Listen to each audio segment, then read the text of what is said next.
Welcome to part 14 of Let's Play The Legend of Zelda: A Link to the Past. And today we take on the final dungeon of the game. And Ganon's tower we go. Yep, and considering how short this dungeon is, and normally for most people it's pretty long, and make it look like a bitch. Well, the thing is, there is two pathways you could take just to get to the big key by itself, so for getting both the dungeon map and the compass, you need to take both. Otherwise, you can just go one and it's pretty short. That's exactly what I do.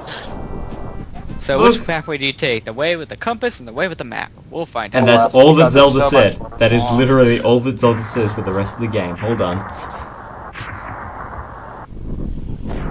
Sorry, why is this called Legend of Zelda again?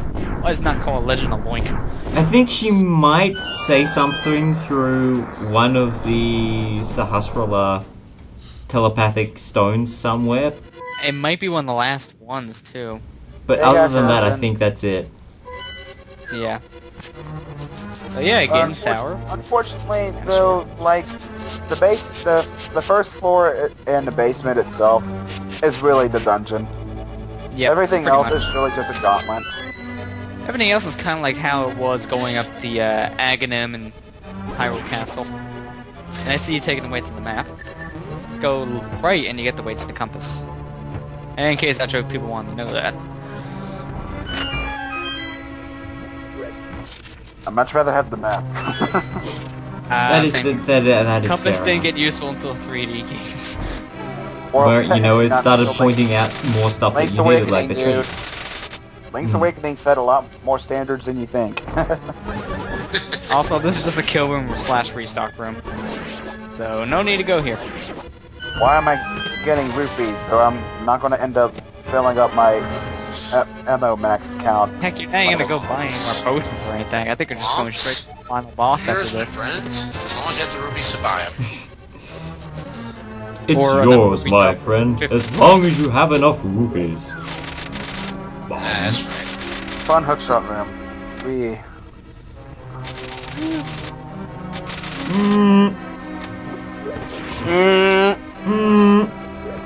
Also, I think if you go right there, that gets the map. Otherwise, you can skip it. This room is pointless. Whoa. Unless you want the map. Map. Oh, hey, using the cane for once. I haven't used it yet at all. Yeah, I actually use it a lot in this dungeon.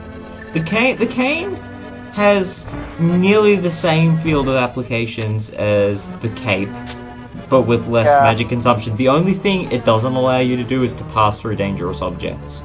Yeah, which really, you don't use that function much at all. Yeah, in part 11, I literally said, like, it's just the cape, but it does damage. Yeah, can't throw bombs over that. No sequence breaking for you. Go back and flip the switch. And Flute won't save you now. The magic duck will not save you. Go back and flip the switch. I blow up the earth, and yet these switches won't activate. What the hell? They're stingy. They're very, very stingy.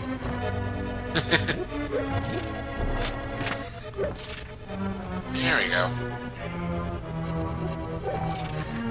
And the reason there are two switches there is that if you're not careful when hitting them, you can actually activate it twice, and... But you're trying to show off, I see. Yeah, it's like the bomb placement will set off both of them at once if you're not careful enough, so you gotta set the bomb kind of far away from people. So many traps. So little time. You barely missed that one there. Now, for some odd reason, this room always confused me, even when I'm recently playing it. Hey, cool. You would think... Yeah, you would think that there's a treasure chest you need to use to get to the other side, but you would think maybe there's a switch in here somewhere underneath one of these skulls. Nope. Yeah, just push one of these blocks. I played this too, actually. How would you know to push one of these blocks? Because, in all honesty, every single last block here doesn't look like it could be pushed or could be pushed, so it's... Plus, the thing is, there's so many of them. Oh yeah, you teleporter room. Yeah, oh, and fun fact about this teleporter room, if you take that crack right there to the left, you get a very interesting room, and oh good, you're showing it off, because I wanted to show this room off. This is very interesting. I just recently discovered this. It's one of these flip switches puzzles, but every single last floorboard is one of these trigger switches, so you need to actually figure out which ones to be one. And it's like, near the top left. Near the top left. Nearly Near the there. top left. There you go, and then just explodes this wall. Although this is pretty useless, because all this is for is just, you know, bomb/arrow refills. But it's a really cool room, though. I really like it. It's just underused. I mean, I wish this was the way we got the item here in the dungeon. You know, that would have been the best way to get the last piece of mail. That room just reminded me. I've only read about it, not actually seen it myself. But have you heard about the room in the game that randomly generates? Like, there's one Easter egg room that actually is named after a specific person on the development team that occasionally will generate in a specific spot somewhere in one of the overworld caves, and it's full to the brim with rupees and such. Yeah, I was wondering why I couldn't find it. No wonder I couldn't find it. Wait a minute. So it is this randomly generated. game? Yes, in this game. Only in the SNES version. I found a video of where somebody found it at, and they used the dash boots to run into the entrance of Hyrule Castle. I tried it so many times, I could not get it to work. Yeah, that room is randomly generated.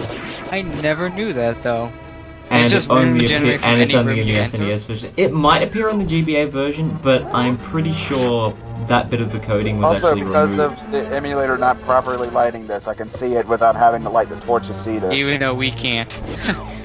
It's just like all of the dark rooms in Kirby Nightmare and Dreamland all over again. Who needs light? Light that torch there, and boom.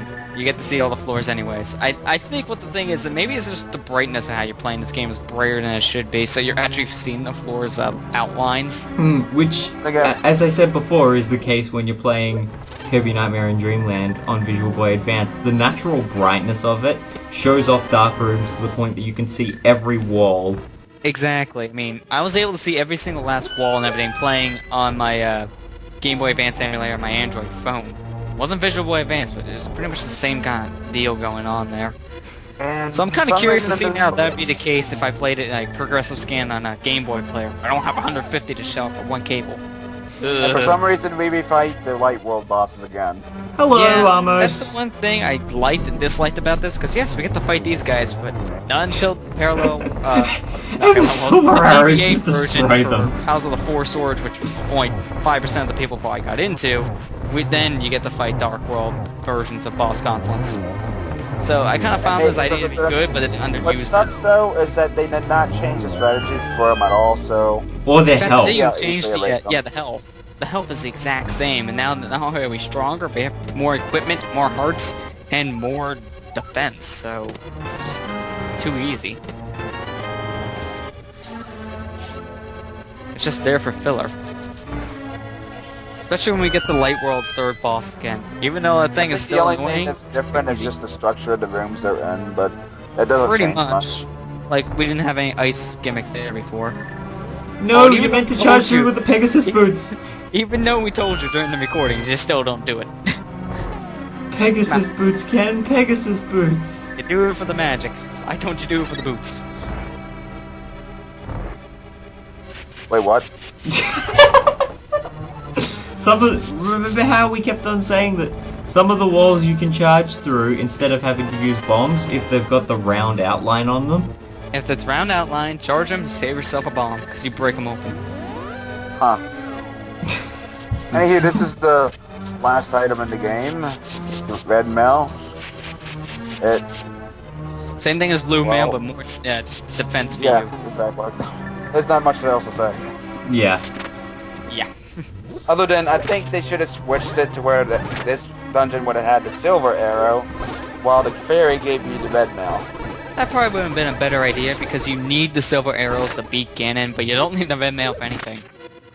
It's an option. And then give you the blue mail earlier, just to balance it out better. Top block. I would have at least said, like, I think I would have done, if I would have put the blue mail somewhere, I think I would have probably put it, like, before level 4. I probably put our level 3 or at the latest 4. But probably level 3. Oh yeah, you're supposed to use that statue up there to stop these little traps from moving around, but apparently you just wanted to tank it. Yep. Because you already have enough hearts, and you got red mail, and you got fairies and potions, so why not? Although technically I don't want to. I feel accomplished. And yeah, the mirror shield now blocks BMOS. Projectiles, yeah. BMOS statues.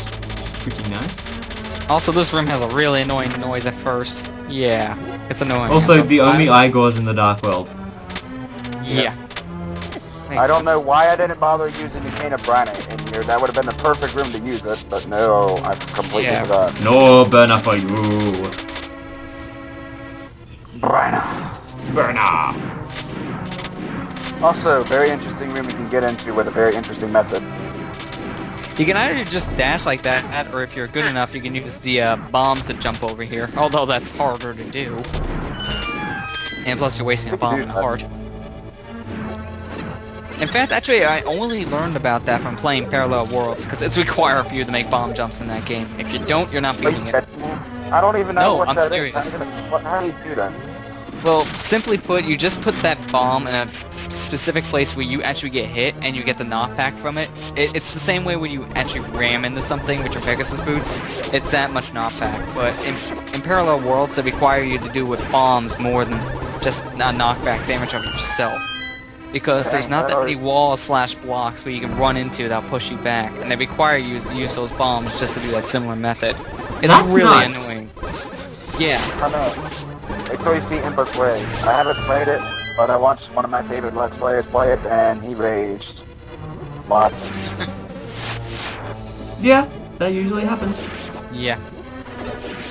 Anywho, Also, Gauntlet. obviously, Bombos is really useful for these next few rooms because they're kill rooms. And Bombos kills in one shot like we all love.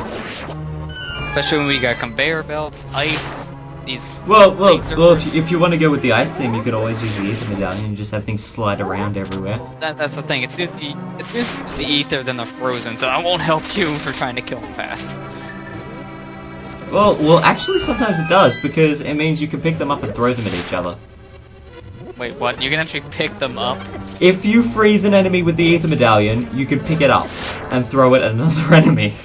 I never knew that, and I didn't think that would even be possible. Wow. It Like is the Super Mario fantastic. Bros. 2 USA way of going, you know what I mean? It is a fantastic bundle of fun. Oh, hello again. Get Second it life out of boss. Hello, Even Moldorm. You know how No, we said- Landmola. Moldorm's the other one. You know how- I always how get we them said confused. that- We said earlier, Ice Rod was useful against these guys your first time, but now that we have Love Force, so we're just using it. Because Yeah. these guys go out faster with that compared to the Ice Rod. Old Ice Rod's still their weakness. That is if you can get it to work. The point of doing it with if you have the level 4 sword, though. If you have level 4 swords, pointless, yes. But if you're doing that for the first time in Dungeon 2, yeah, you might want to use the Ice Rod to help you out. Might be a good idea, yeah. Also, now So- we're dealing with blue whiz robes that have skeletal heads. Well, the thing is about this room, to see the platforms, you can use Ether, but at the same time, it kills these guys, so... Which is fantastic. Sword. Yeah, double-edged sword right there. Wait, you can see the stuff with ether? Yeah. You use Ken, Ether we to said actually this see in the the last... platforms. We said this in the last part. Have you never done this? Have you never known to do that? I don't use the medallions much for some reason. Oh man, I feel bad for you in those rooms where you're needing to walk over those invisible floors on an old TV. No, you don't need to, because I can see them. On an old TV? On an old TV? No, you wouldn't. If you're playing this like for your first time, old TV, old CRT, hell no. You're needing How that did I not out. run with this guy like I should have? And I don't know. I still do find it very Oh, God, hilarious Brown. that... I still find it hilarious in this game that the Moblins are wearing armor for whatever reason. I Now, think they're meant to... I think they're meant to be Moblins. I Now, think. I know we already discussed this before with the sword, but I know for a fact that you can cut through like pots / skulls with the silver arrows. I'm just not sure if that's another GPA exclusive or not. It might not be, but I'm not 100% certain on that, so don't quote me. Also, Quote me this on the rest of this. Also, that skull there at the right has a magic refill, so use that with caution. Can we quote you saying, please don't quote me? Anti-quote. And I quote, don't quote me. Oh, don't do the lantern. Don't do the lantern method. You'll hate yourself if you're doing the lantern method.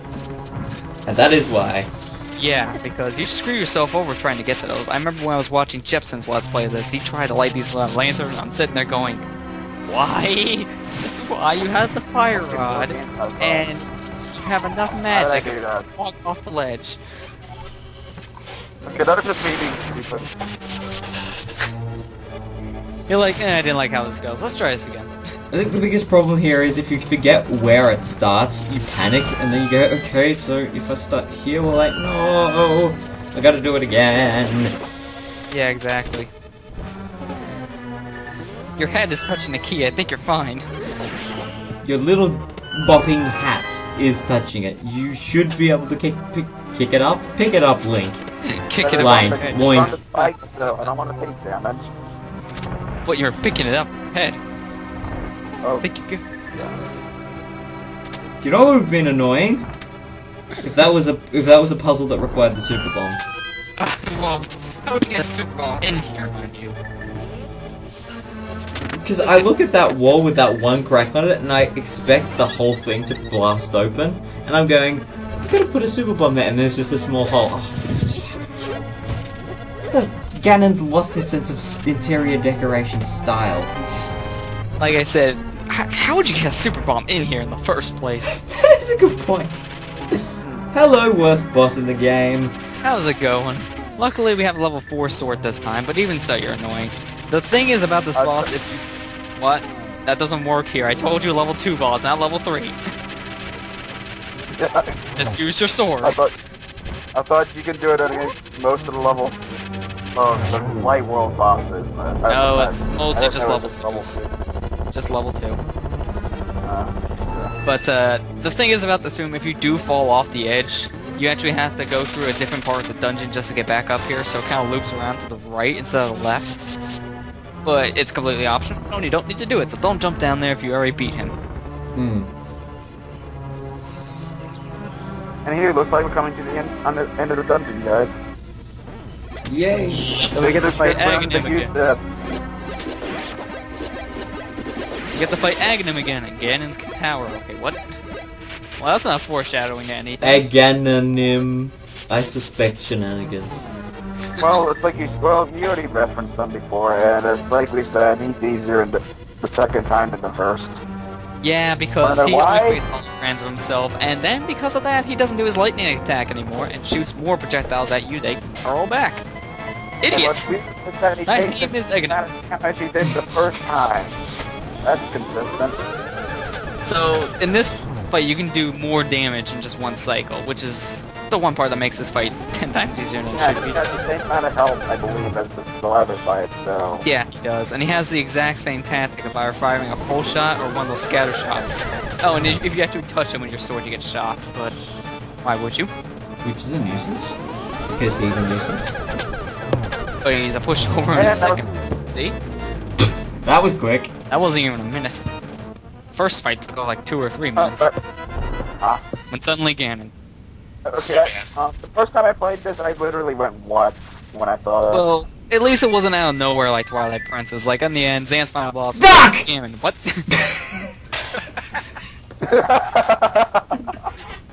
No, suddenly Ganon. That was suddenly Duck. Suddenly duck. Okay, see you guys in the finale.